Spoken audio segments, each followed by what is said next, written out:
Honorable Speaker, sir.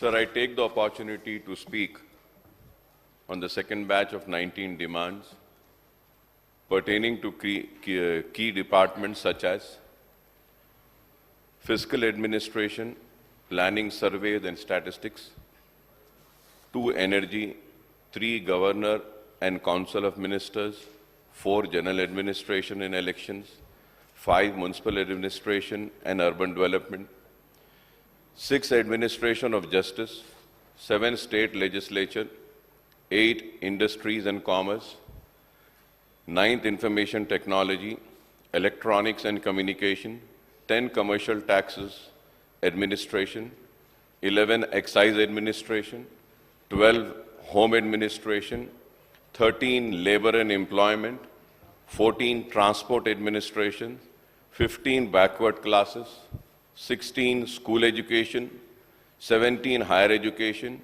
18 technical education, and 19 is medical and health, sir. So 19 demands at one time. So before going ahead with my observation and my demands and my suggestions for these demands, I would like to thank the Speaker for giving me an ample time on the discussion on the budget, sir. I thank you very much, sir. Sir, and with the hope that when I speak on this 19 demands, I would be given at least 3 minutes or 4 minutes for each demand, sir. Sir, starting ahead with the fiscal administration, planning, surveys and statistics, sir. So this demands accounts for overall allocation of rupees 50,699 crores, including rupees 34,823 crore charged on the consolidated fund and rupees 15,876 crores to be voted in the House. Interest payment and repayments of loans by the government and pensions of the government employees account to the bulk of the allocation for the finance department, sir. Sir, I have come across reports that the Telangana government is seeking debt swapping of high-cost loan with short repayment schedules borrowed in the previous year with fresh loans from financial institutions on low interest rates and longer repayment duration, sir. Sir, I hope the Finance Minister Sahab will elaborate on this issue, sir, which I have raised. Sir, I would like to make once again a request to the Honorable Speaker, sir, to please give instructions to the government and the concerned ministers. Sir, when we do a study and a research and when we prepare ourselves and come with figures and also statistics, sir, if my figures are wrong, I need to be corrected. But unfortunately, sir, in the budget speech, budget is about figures, sir. And figures are supposed to be debated. I spoke more on the figures, sir.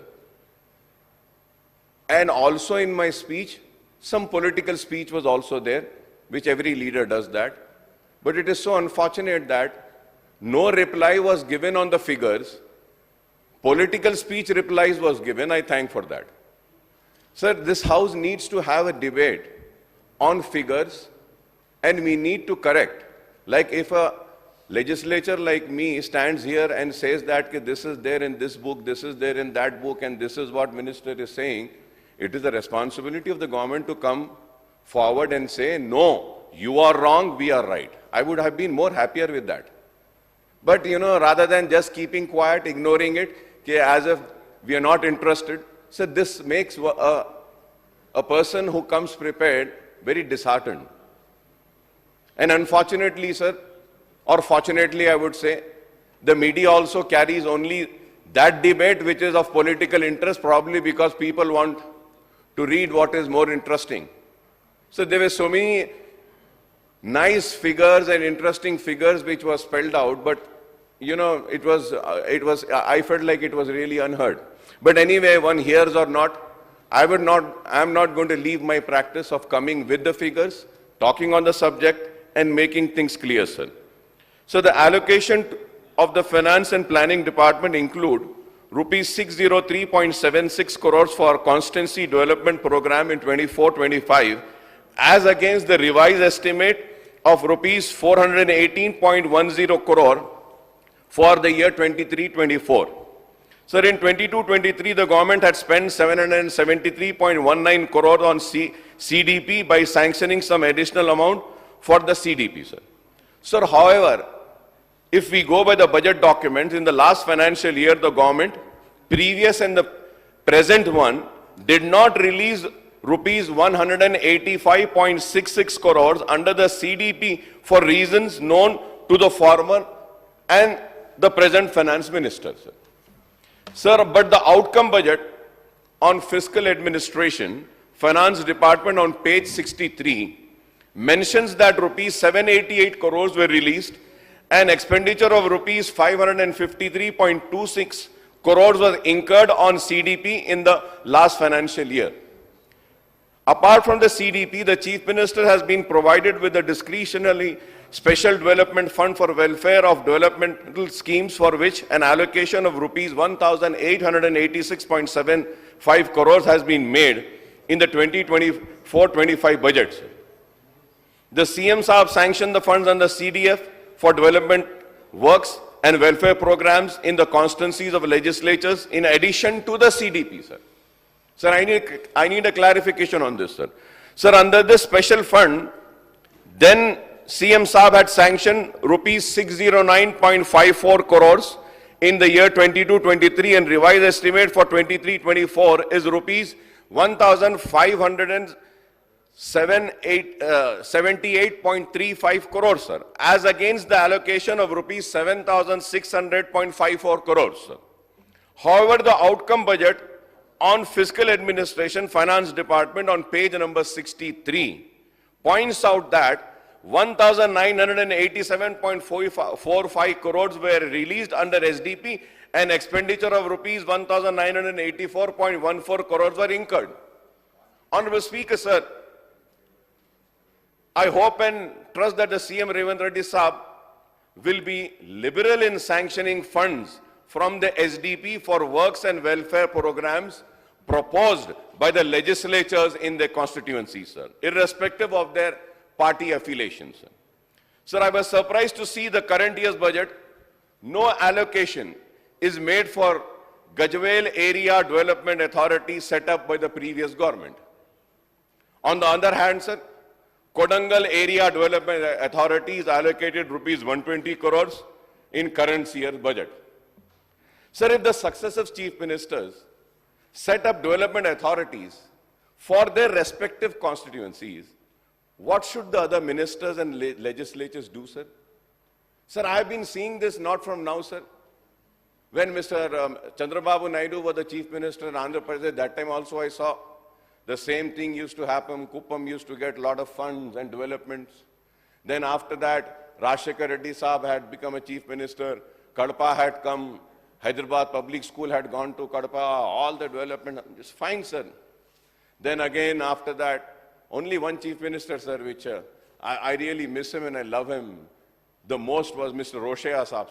Always he used to fight. But he was the only minister, I think he never took anything. वो MLC भी थे उसके बाद भी sir, but he was also an MLA once. Yes. जब वो अपने आप के लिए या कभी नहीं लिए साहब, लेकिन गजवेल में KCR साहब आए ले लिए, अब यहाँ पे लिए हैं, ठीक है लीजिए, हमको कोई शिकायत नहीं है, शिकवा नहीं है, लेकिन एक बात जरूर ये कहूंगा सर, कल भी मैं कहा था, फिर से कहूंगा एक बात कि ये बनाए हैं कोडंगल में area development, but the question which needs to be answered, if not answered, which needs to be, thought about by the Honorable Chief Minister Saab is that, sir, जब वो इलेक्शन लड़े थे सर, मैं कल फिगर्स दिया था परसों, तो वो 1 लाख चिल्लर वोट लिए थे, और जब पार्लियामेंट का इलेक्शन आया, तो वो जितने वोट लिए थे वो उतने रिटेन नहीं करे. The Congress candidate from the Kodangal Assembly constituency took 23,000 less votes.